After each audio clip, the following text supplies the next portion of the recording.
interesting thing? The interesting thing is, when I was a biology teacher, and still today I find in the public schools, they teach this as a part of the mechanism for evolution. But wait a minute. What is happening as you split up those populations and as animals die out and so on? You're losing information.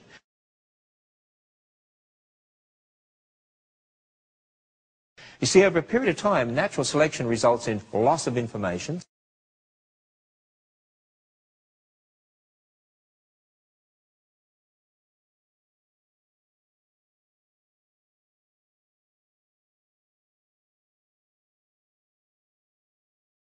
Specialization.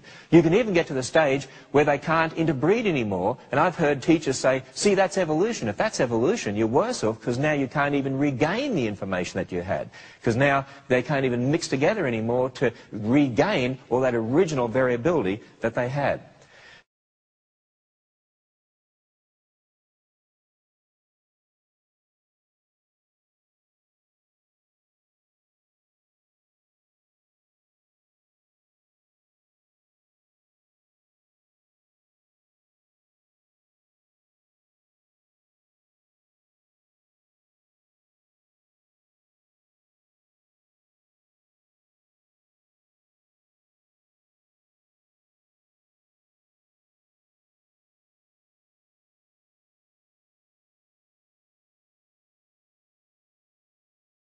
And see, the other thing to remember is, too, from our observations in the real world, Dr. Werner Gitt from Germany, in his book, In the Beginning Was Information, said this: there is no known law of nature, no known process, no known sequence of events which can cause information to originate by itself in matter.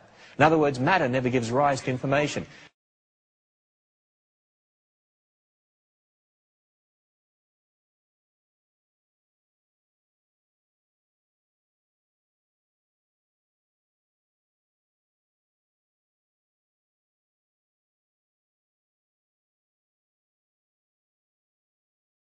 See, think about this. If you're going to change fish eventually into birds, okay, because evolutionists say fish into amphibians and reptiles, reptiles into birds and mammals and finally ape-like creatures and then finally man.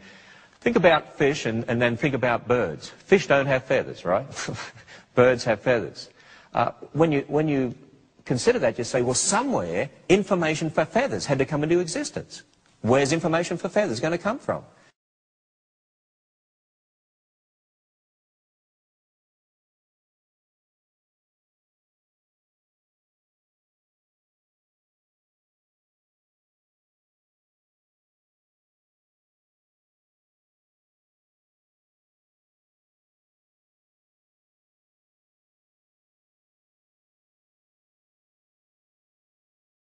Well, Dr. Werner Gitt says information never comes from matter by itself. Matter doesn't generate information.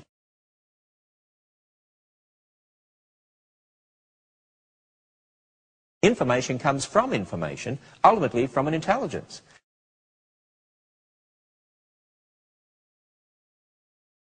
And so you see, right there, evolution has a major, major problem.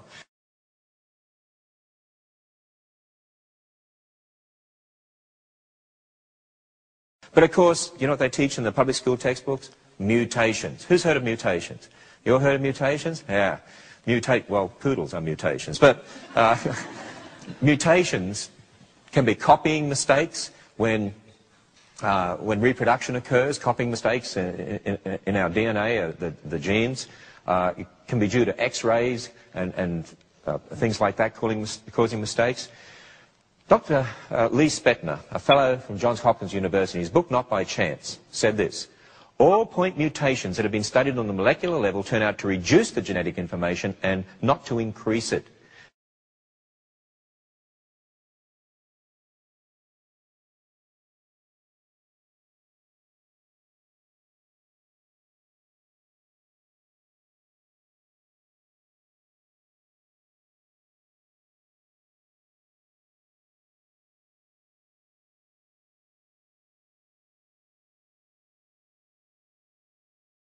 Then he goes on and says this: not even one mutation has been observed that adds a little information to the genome.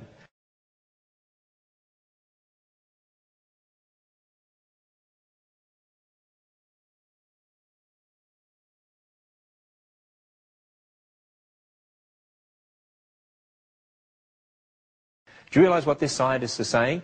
In all of his observations, mutations result in loss of information. They reduce information. They do not cause a gain of new information.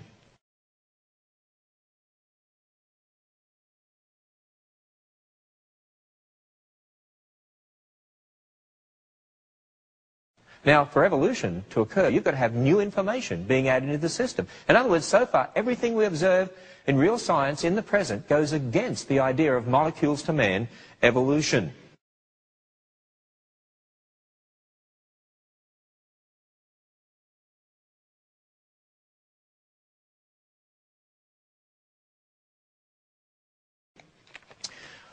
But you know what the teachers say or professors say? I've had students come to me and say this. They say, but wait a minute, Mr. Ham, our professor said there is an example of new information arising by itself. For instance, insects become resistant to poisons, and bacteria become resistant to antibiotics. Who's heard those particular examples? I'm sure many of us have. You know what? We need to have answers to those sorts of things. In fact, as we're teaching in our churches, you know, this is the sort of thing we need to be teaching in our churches at a level that students can understand. Because one of the sad things, often in our churches, we just teach the Bible and we don't connect the Bible to the real world. And so our children go out into the real world, and the real world says, we teach science, and that's got nothing to do with the Bible. And in our churches, we teach Bible and think that's got nothing to do with science. So the world has separated God from science, and we in our churches tend to separate science from God. We've got to be able to teach our children to show them that we can use the Bible to make sense of the world, connect the Bible to the real world, and we've got answers for these questions that people bring up. And so when we teach them that God made distinct kinds of animals and plants, we can talk about natural selection, or we can talk about mutations, and then we need to give them answers to these sorts of accusations as well.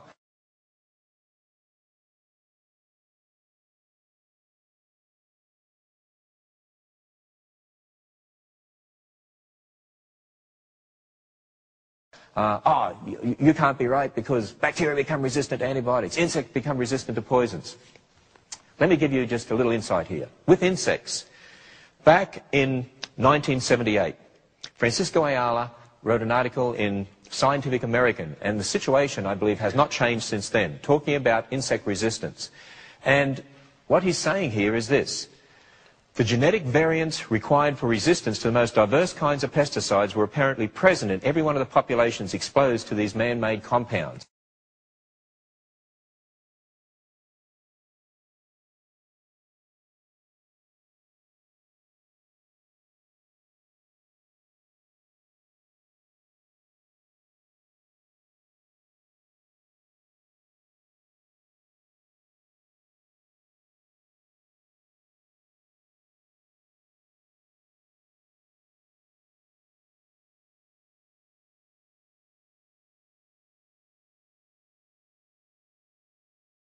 In other words, insect resistance is an inherent resistance. It'd be like as if you were all mosquitoes in a swamp and we sprayed you with DDT. And some of you survived. Why? You happen to have the right variation of information in your genes to be resistant to that particular poison. The rest of you died out. And so now you have offspring and they inherit that resistance from you. So it's not that they become resistant, you just eliminated the non-resistant ones, right? That's not an example of evolution.